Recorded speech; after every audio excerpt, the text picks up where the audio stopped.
Movie analysis of The Shawshank Redemption by Cecily Roast. The movie The Shawshank Redemption was released in 1994 and directed by Frank Darabont. The movie is based on Stephen King's Rita Hayworth and The Shawshank Redemption from King's story collection Different Seasons from 1982. The movie plot. Andy Dufresne, the young, successful vice president of a major bank, finds his life taking a serious detour after his wife and her lover are murdered and the crime get pins on him. Maybe because he was outside the lover's house with a loaded gun the night before of the murder? Yeah, not looking good for him. Anyway, he's sent to the Shawshank prison where he's befriended by some total sweethearts, including a convicted murderer named Red, who eventually becomes his best bud.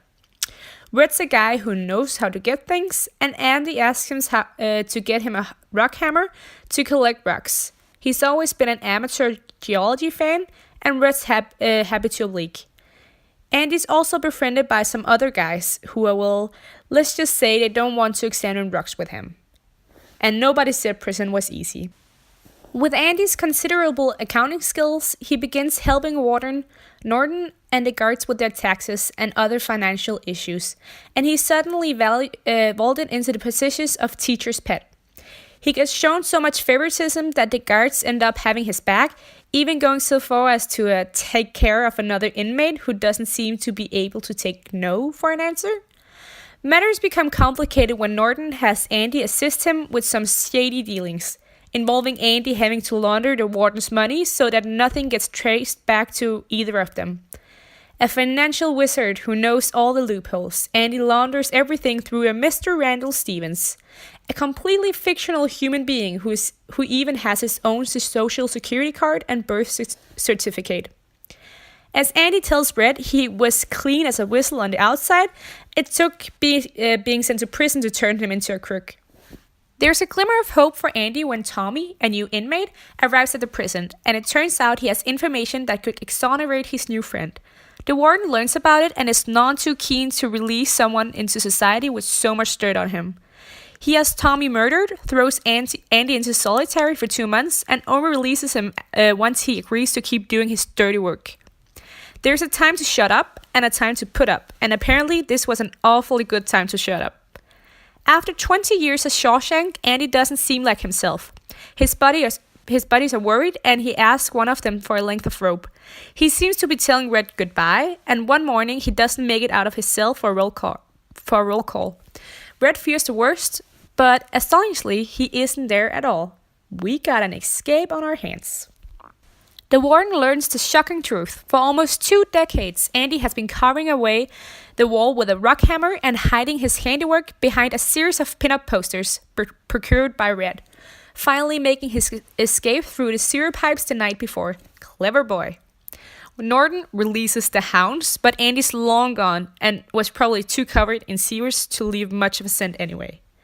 Having cleared out the funds set up under Randall Stevens, Andy absconds with over $300,000 of the warden's money, forwards the cooked account books to the local newspaper, and makes a beeline for Mexico.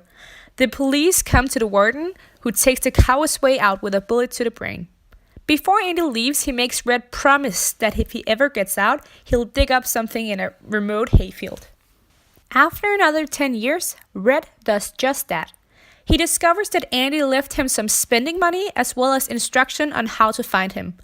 The two friends are reunited on the beach in Mexico with one of the most yearbook quote-worthy lines ever. Red says, "I hope I can make it across the border. I hope to see my friends and shake his hand. I hope the Pacific is as blue as it has been in my dreams. I hope." Character analysis of Red. Red is the lifeline of the prison, the man who can smuggle almost anything into Shawshank from the outside world. By making himself indispensable to other inmates, Red affords himself protection and an esteemed place in the pecking order of the prison yard. He forces the other men to do business on his terms and knows full well the need to defend his own interests in a world where violence and exploitation are the norm. Ultimately, however, Red's hardened stance conceals his fear and insecurity as he struggles to make sense of his life both in and out of prison. Even though Red's narrative focuses on Andy and his eventual escape, Red admits that the story is really about himself. Andy's inner confidence and sense of self-worth represents the part of Red that Hadley, Norton, and the other prison authorities never managed to crush. Although Red has undoubtedly thought of escaping numerous times during his 38 years in prison, it is Andy's resolute sense of hope that Red admires. Red knows that hope is what keeps him and every other inmate alive. Character analysis of Andy Dufresne. Andy is an enigma to Red and the other inmates, a man they admire but never really understand. An element of fantasy infuses the characterization of Andy, and in truth, Andy is an anomalous figure who stands out from the rest of the inmates at Shawshank prison, but not for any mythical or spiritual reason. Andy's calm, cool collectedness governs his interactions with the world around him, and he rarely succumbs to emotion or cheap sentiment. What many inmates take for snobbery is actually reserve and caution as Andy tries to stay one step ahead of his adversaries. Without his strength and inner resolve, Andy would never have survived his 28 years in prison, nor managed to escape. Andy emerged as an object of fascination for many of his fellow prisoners, a figure onto whom they project their various embellishments of the ideal man. Andy, the man who can talk down the guards. Andy, the man who can manipulate the warden. And Andy, the man who can escape out from under everyone's noses. The burden of isolation and imprisonment. Each of the inmates inside Shawshank prison is locked up metaphorically as well as literally, hiding from himself or unable to function in the unregulated world that extends beyond the prison walls. There are many levels of isolation inside Shawshank, from the large enclosed recreation yard to the smaller work routes down to the cell block, cells, and finally, solitary confinement. The prison is thus a multi-layered world of microcosm of the world outside that the prisoners have been forcefully removed from. The bars, strict schedules, sadistic keepers, and predatory sisters only add a sense of entrapment and suffocation to these layers of isolation. Shawshank's confines, however, also highlight the extent to which the prisoners have isolated themselves and compromised their sense of identity. Beneath the hardened criminals lie insecure, maladjusted outcasts, many of whom believe that they cannot function outside the prison system. Elwood Blatch, for example, is a braggart and an egomaniac whose exaggerated accounts of his exploits fool none of his listeners into believing that he is the master criminal whom he makes himself out to be.